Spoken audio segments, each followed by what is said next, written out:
Hello students, कैसे हैं आप सभी? I hope you like good बच्चों। सो आज हम स्टार्ट करने वाले हैं बच्चे अपना न्यू टॉपिक जिसका नाम है finite and non finite verbs. So finite verb क्या होती है बच्चा? Non finite verb. Let's begin. Yes, so in our previous class we have learn that there are two kinds of verbs. पहली कौन सी पढ़ी बच्चा? फिनिट, और सेकंड थी वो non finite verb. So now let us learn about them in details, और थोड़ा हम डिटेल में पढ़ेंगे इस क्लास के अंदर। So read the following sentences first. My brother loves chocolates, he was eating a chocolates yesterday. So these are finite verbs. My brother loves to eat chocolate.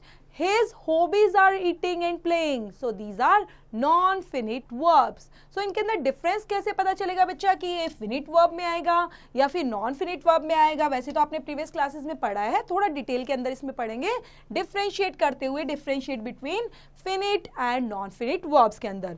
So finite and non finite verbs. So changes according to the number and persons of the subjects, क्योंकि ये change होते हैं according to number of persons और subjects के base पर। Second इसके अंदर होता है बेटा changes according to the tense of the sentence, क्योंकि यहाँ पर टेंस कौन सा यूज हो रहा है उसके अकॉर्डिंग ही हमारा सेंटेंस भी चेंज होगा। बट नॉन फिनिट वर्ब के अंदर does not change according to the number and person of the subject and does not change according to the tense of the sentence. तो कोई मैटर नहीं करता यहाँ पर। नॉन फिनिट वर्ब जो होती हैं, there are three kinds of non finite verb. पहला होता है बच्चे फिन इन्फिनिटिव्स, जिसको इन्फिनिटिव बोला जाता है। Second is gerund and third is participles. So infinitive से स्टार्ट करते हैं। The base form of a verb preceded by to is called an infinitive. For example, she likes to dance, we want to sleep now. So आपने यहाँ पर देखा to dance को highlight किया गया है और टू स्लीप को हाईलाइट किया है बच्चा, ठीक है? तो यहाँ पर आप देख पा रहे हो प्रिसीड किससे किया जा रहा है? टू के द्वारा प्रिसीड किया जा रहा है इसको। देन सेकेंड इसका पॉइंट है after certain verbs such as like see है, hear, feel, watch, help, steal and let, the infinitive is used without to. Such constructions are called bare infinitives. For example, we heard her sing, I saw him steal. तो यहाँ पर bear इन्फिनिटिव्स का use किया जा रहा है बच्चा without to के साथ। थर्ड इसका पॉइंट है we also use infinitives without to. Bare infinitive after modal auxiliaries such as, like modal कौन से होते हैं बच्चा? Like can, could, may, might, will, would, shall, should, must, need, dare, etc. For example models के साथ कैसे use करेंगे बच्चा?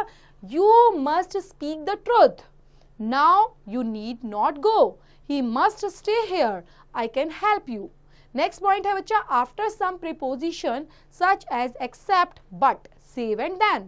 The infinitives is used without to. For example, the maid can do all the household chores but cook. The children did nothing except shout. तो आपने देखा कि सारा काम कर सकते हैं, ये नहीं कर सकते, या बच्चे कुछ भी नहीं करते, सिर्फ चिल्लाते ही रहते हैं। इसका मतलब उनको चिल्लाना ही आता है। तो यहाँ पर ऐसे यूज करने के लिए हम क्या कर रहे हैं बच्चा? एक्सेप्ट, बट और सेव और देन का यूज करते हुए, ऐसे प्रीपोजिशन का यूज करते हुए हम सेंटेंस को इन्फिनिटिव में यूज कर सकते हैं। Okay, next is functions. अब फंक्शंस के बेस पर देखते हैं एन इन्फिनिटिव कैन एक्ट। कैसे कर सकता है infinitive? As the subject of a verb, as the direct object of a transitive verb, as the complement of a verb, and as the object of a preposition. Example, to find fault is easy. Subject of the verb क्या है इसमें? is use किया गया है। He likes to play football. Object है, कौन है यहाँ पर बच्चा? Object of the verb likes. Very good. Next is she appears to understand me. So complement of the verb क्या है? Appears. She saw him laugh. Object complement of the verb saw. Next is the train is about to leave. Object of the prepositions about. You have no choice but to stay. Object of the conjunctions but, except. Read the end right के अंदर बच्चा first exercise है आपकी, जिसके अंदर आपको करना है complete the sentence with non finite verbs को कंप्लीट करते हुए हम सेंटेंस को रीड आउट करेंगे आप खुद से बच्चों। I love dash by train as I enjoy the landscape on both sides. Would you like dash your dinner now? I like dash to music while driving.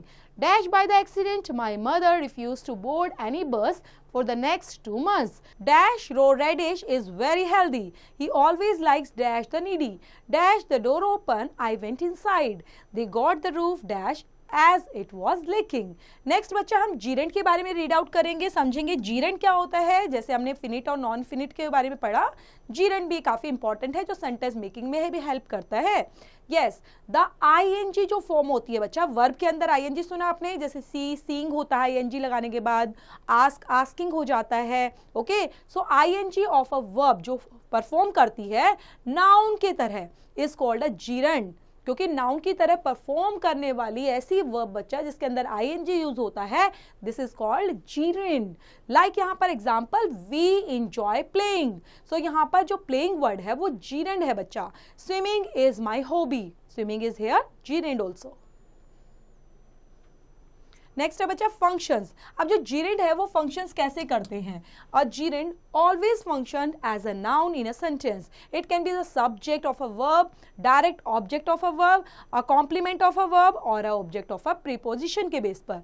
Example, dancing gives me pleasure, so subject of the verb gives है यहाँ पर बच्चा। I love dancing, so direct subject of the verb क्या है यहाँ पर, love. My hobby is cycling, so subject complement of the verb है is.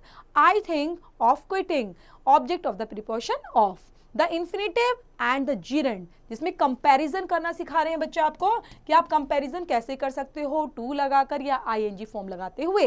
Both the infinitive and gerund can function as noun in a sentence, क्योंकि दोनों के दोनों का काम यही है बेटा, किसी भी सेंटेंस में यूज होते हैं तो वो काम करते हैं नाउन की तरह, चाहे वो जीरेंट को यूज किया जाए चाहे इन्फिनेटिव को यूज किया जाए। They are often interchangeables when they act as a subject और direct object of a verb. For example, to win is everything. Winning is everything. I love to swim. I love winning. So यहाँ पर जो भी चीजें हैं आपने to का use करते हुए, टू विन का यूज किया है फर्स्ट और सेकंड में, वो यूज हो रहा है बच्चा एज इन्फिनेटिव की तरह। लेकिन जीरेंट को भी तो विनिंग की तरह यूज किया जा रहा है आईएनजी लगाते हुए, लेकिन दोनों ही नाउन की तरह एक्ट कर रहे हैं students. So both infinitive and gerund can act as both the subject and the object or the complement to a verb in the same sentence. Example, breathing means living. To breath means to live. Sometimes, even though either infinitive and gerund can be used in a sentence, the meaning may silently changed. For example, I forgot to buy fruits, so I didn't buy fruits. I forgot buying fruits. I forgot that I had bought fruits. Okay, दोनों का change मतलब है बच्चा, I forgot to buy fruits का मतलब है I didn't buy fruits, कि मैंने फ्रूट्स खरीदे ही नहीं। लेकिन अगर हम सेंटेंस को बोलते हैं I forgot buying fruits, कि जो खरीदे थे उन फ्रूट्स को मैं भूल गया, इसका मतलब वो फ्रूट मैंने खरीदे थे तब मैं उसको भूला, फर्स्ट सेंटेंस के अंदर हमने फ्रूट खरीदे ही नहीं। Okay, read and write, complete the sentences by filling in the gerund और the infinitive form of the verbs given in bracket, जिसके अंदर फर्स्ट है sentence, I can't imagine Peter dash go by bike, he agreed dash buy a new house, the question is easy dash answer, are you thinking of dash visit my place, we decided dash run through the town, the teacher expected Siba dash study hard, the man asked me how dash get to main road, she doesn't mind dash work in the night shift। Next है बच्चा participles. Participles क्या होते हैं, participles भी word ही होते हैं जो formed किए जाते हैं from a verb and it is used as an adjective की तरह जिनको यूज किया जाता है। There are two types of participles बच्चे, प्रेजेंट पार्टिसिपल्स जिसको एंड किया जाता है इन आईएनजी के साथ,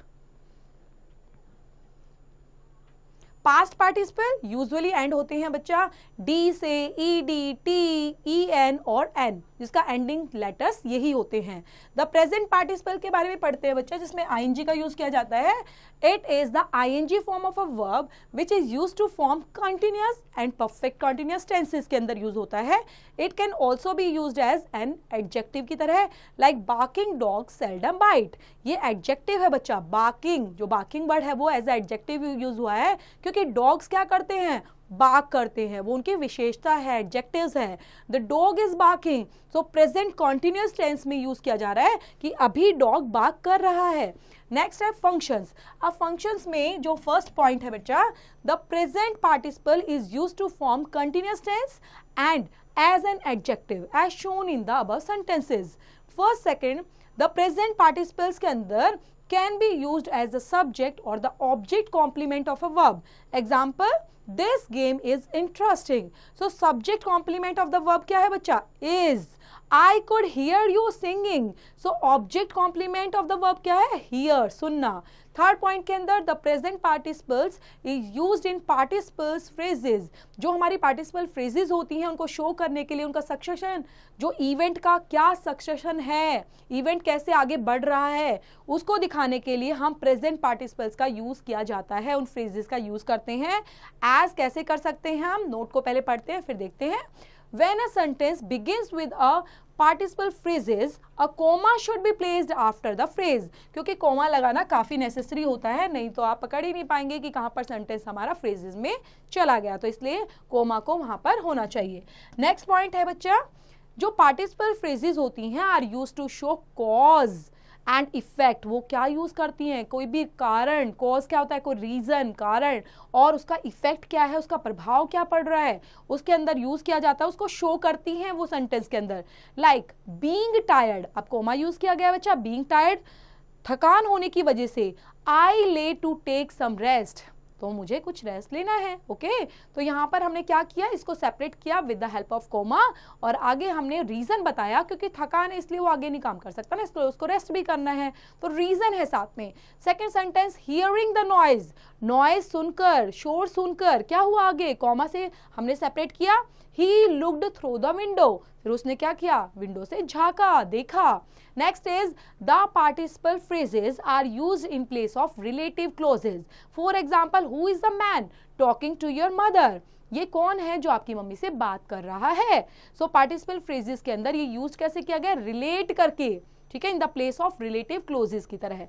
जीरेंड एंड प्रेजेंट पार्टिसिपल, जिसमें कंपैरिजन किया गया है बेटा कि जीरेंड और प्रेजेंट पार्टिसिपल्स में क्या डिफरेंस हो सकता है, कैसे हम इसको पहचानेंगे।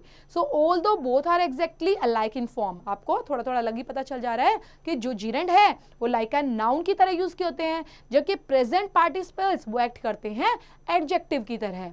ओके, सो दोनों का एक अपना रोल अलग अलग हो गया। ए जीरेंड नाउन के साथ मैच करो, प्रेजेंट पार्टिसिपल आप एडजेक्टिव के साथ मैच करेंगे। I heard him singing, present participle है, एडजेक्टिव कॉम्प्लीमेंट है, क्वालिफाइंग द प्रोनाउन हिम से लिया गया है। I love singing, जीरेंड object of the verb love है इसके अंदर। द पास्ट पार्टिसिपल्स के अंदर बेटा पार्टिसिपल्स एंड होता है ED, D, E and T से, और वो डिस्क्राइब करता है कंप्लीटेड एक्शन को, कि एक्शन पूरा हो चुका है, खत्म, डन। ओके, एंडिंग पर है। आर कोल्ड पास्ट पार्टिसिपल, इसलिए वो डन को ही हम बोलते हैं past participle. For example, there were many trees laden with fruits, the broken chair was sent for repairing, तो भेज दी गई है, टूटी हुई चेयर रिपेयर के लिए भेज दी गई है, मतलब वर्क यहाँ पर डन है। नेक्स्ट है बच्चा functions. The past participle function जो होते हैं वो सिमिलर होते हैं प्रेजेंट पार्टिसिपल्स के साथ। बच्चा फंक्शन के अंदर हम इसका जो फर्स्ट पॉइंट पढ़ेंगे, इट इज प्राइमरी कैसे यूज किया जाता है, ये किया जाता है as an adjective to a noun, attributively. For example, they recovered the body of the drown child, interested students में अप्लाई।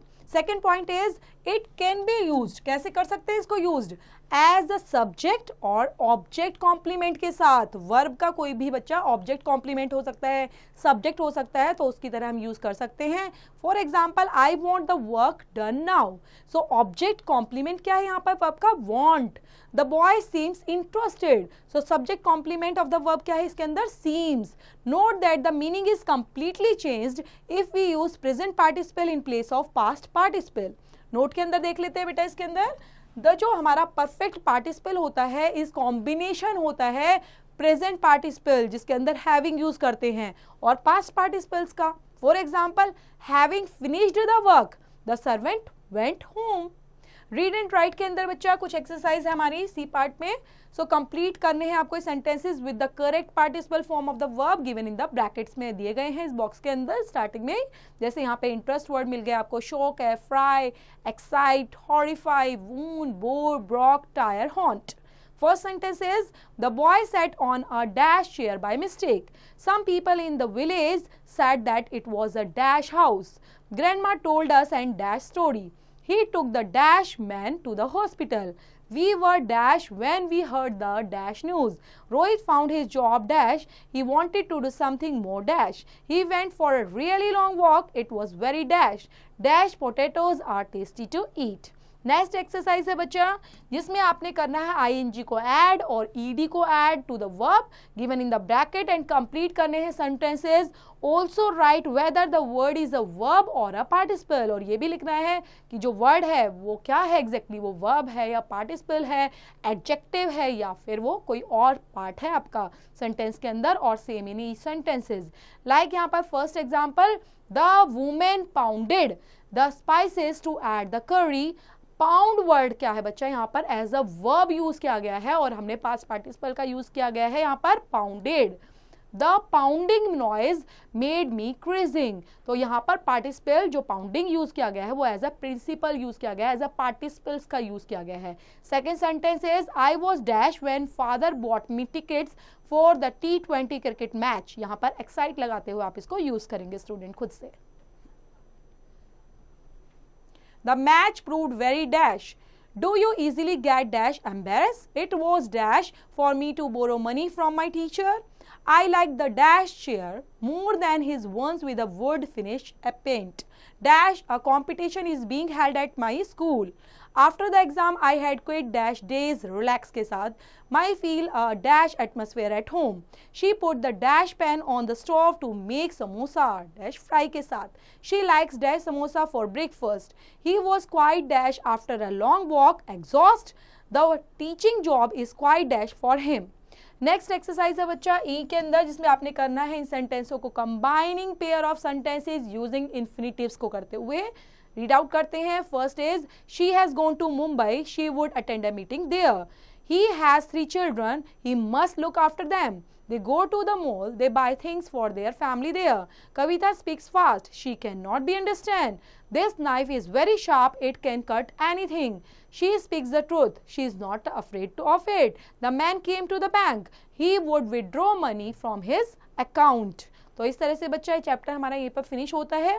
जो भी एक्सरसाइज है जिसके अंदर बेटा जो चीज़ें पूछी गई हैं, किसके अंदर हमें कंपाउंड बनाना है, किसी के अंदर मेंशन करना है, किसी को हमने ज्वाइन करना है पास्ट पार्टिसिपल से, इन्फिनिटिव, जीरेंट के साथ, तो वो आपने खुद से करना है। लेकिन उसके लिए आप चैप्टर को थोरोली समझेंगे, रीड आउट करेंगे समझते हुए, then you have to completed all the exercise which is related to this chapter student.